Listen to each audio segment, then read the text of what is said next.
En titre, nous recevons ce soir comme invité de ce 20h le ministre du Travail, de l'Emploi et des Relations avec les institutions Abass Fall. Bonsoir et bienvenue. Bonsoir madame.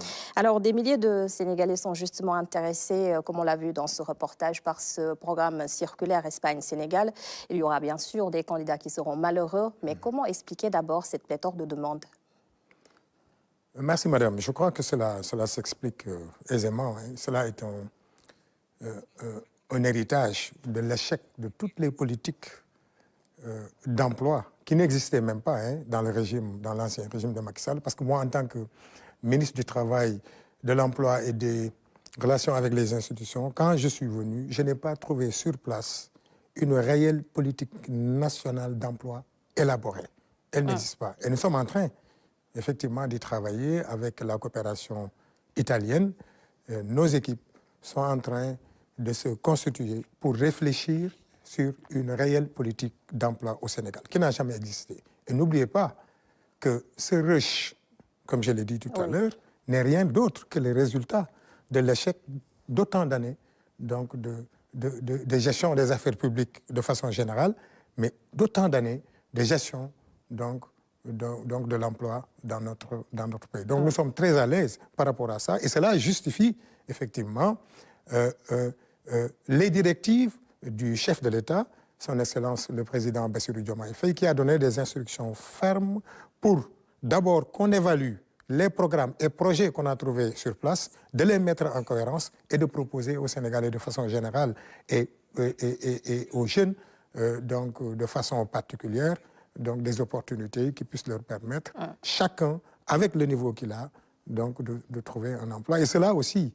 sera bien calibré par rapport à l'agenda de transformation économique et sociale de la vision 2050. Alors on rappelle également que ce programme n'est pas une nouveauté, mais cette année vous avez jugé nécessaire ou utile de faire appel, de mettre en place plutôt un appel à candidature. Oui, mais évidemment, ces programmes ont toujours existé, c'est pourquoi je suis un peu surpris de tous ces bruits-là.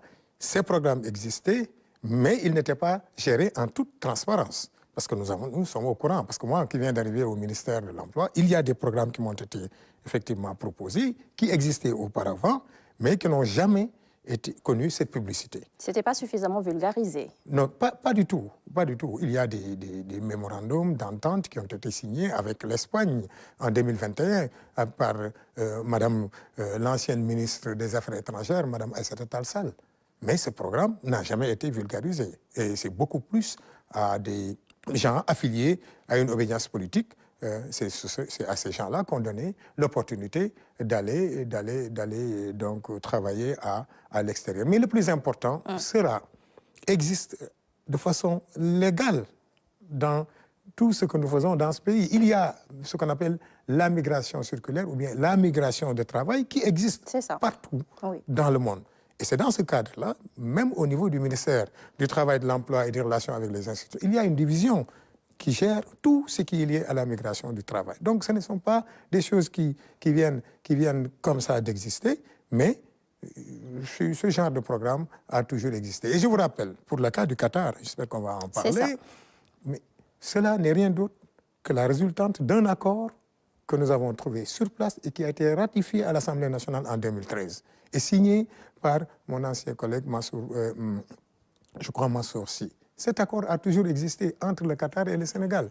Mais quand nous sommes venus, cet accord n'a jamais été mis en œuvre et le gouvernement qatari a souhaité que l'on revienne pour rediscuter de cet accord, le redynamiser et l'adapter au contexte actuel. Et c'est dans ce cadre, effectivement, dans les discussions, parce que quand nous partions, ce n'était pas pour revenir avec un nombre d'emplois précis, c'était d'abord pour parler de l'accord, voir comment faire pour le redynamiser.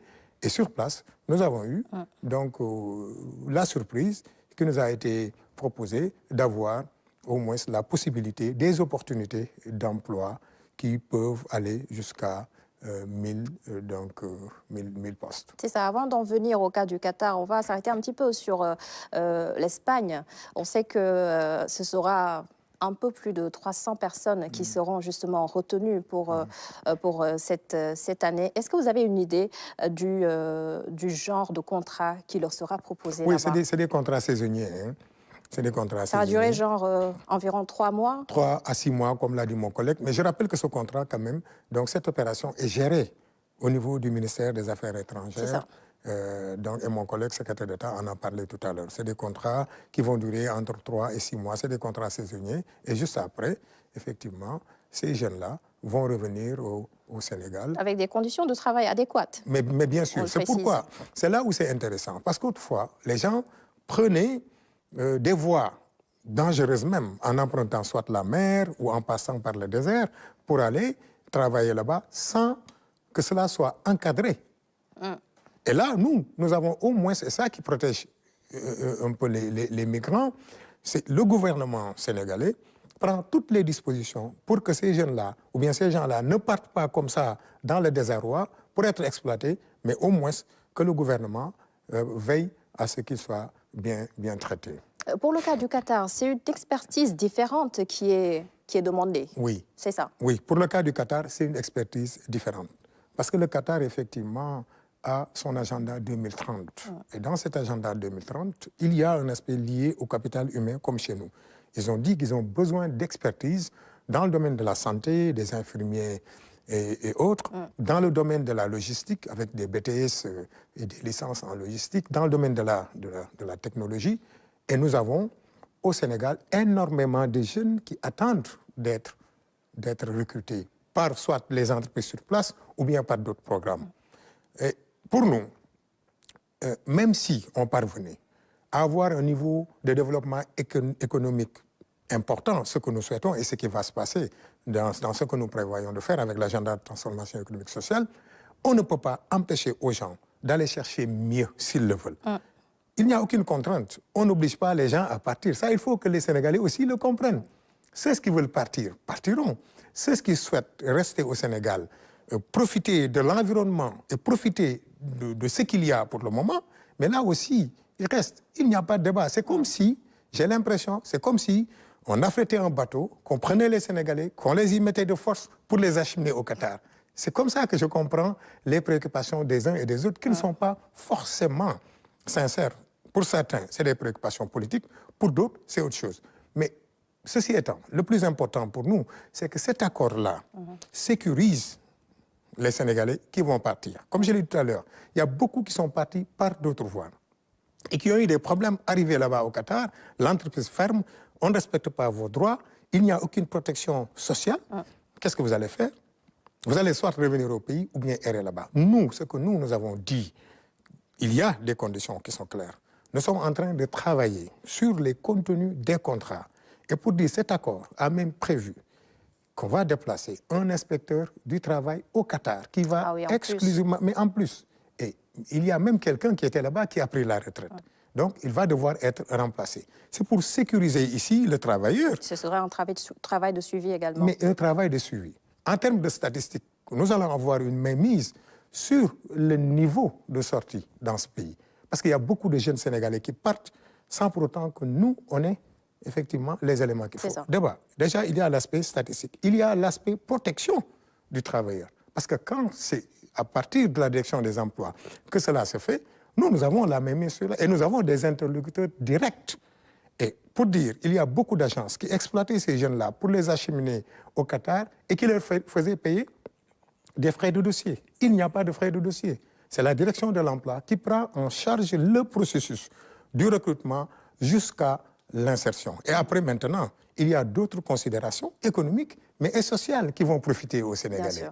Au-delà des aspects juridiques, mais il y a la dimension économique, il y a la dimension sociale. Et pour nous, ce qui nous intéresse, nous, en tant que responsables, hommes politiques, responsables de l'avenir de ces jeunes-là, ce qui nous intéresse, c'est de les mettre en sécurité pour qu'ils puissent subvenir donc, aux besoins de leurs parents, aider leur pays. Et l'autre chose que les gens oublient, beaucoup de pays l'ont essayé, mais il y a le retour de l'expertise. Nous avons un agenda. Nous avons un programme que nous allons mettre en œuvre. Nous avons besoin aussi de gens expérimentés. C'est ça. Justement, par rapport à ça, et ce sera justement notre dernière question. L'un comme l'autre, qu'il s'agisse du Qatar ou de l'Espagne, ce sont des opportunités qui s'offrent justement à ces jeunes pour qu'ils ne s'adonnent pas à l'immigration clandestine. Mais il faudrait en même temps penser à mettre en place des mécanismes ici au Sénégal pour justement retenir toute cette main-d'œuvre. Mais effectivement, c'est ce que j'ai dit tout à Oui. l'heure. Vous savez, on ne peut pas la retenir comme ça. Et comme je l'ai dit tout à l'heure, quelles que soient les solutions que nous allons mettre en place, il y aura toujours certains qui voudront partir. Mais le plus important, comme vous l'avez dit, et je l'ai dit tout à l'heure, le chef de l'État nous a donné des instructions fermes pour qu'on réfléchisse à la mise en cohérence de beaucoup de programmes, voir leur pertinence, voir les handicaps donc, qui ont été à l'origine de l'échec de toutes les initiatives d'emploi. Oui. Il n'y a pas eu de politique d'emploi, mais il y avait des initiatives et des programmes et projets qui n'ont jamais été mis en cohérence. Nous sommes en train d'y travailler. Et je vous dis, par rapport, en conformité avec l'agenda de transformation économique et sociale, nous allons prendre toutes les dispositions qu'il faut pour que ceux qui veulent rester, encore une fois, vont rester, et ça, nous le souhaitons, et ceux qui voulont partir seront aussi encadrés pour que... Ça, par voie légale. Voilà, par voie légale. Merci beaucoup, Abbas Fall. Merci d'avoir répondu à toutes ces questions. Je rappelle que vous êtes le ministre du Travail, de l'Emploi et des Relations avec les institutions. Merci. Et vous conviendrez avec moi quand je dis que la dimension genre est à prendre également en compte dans le milieu professionnel.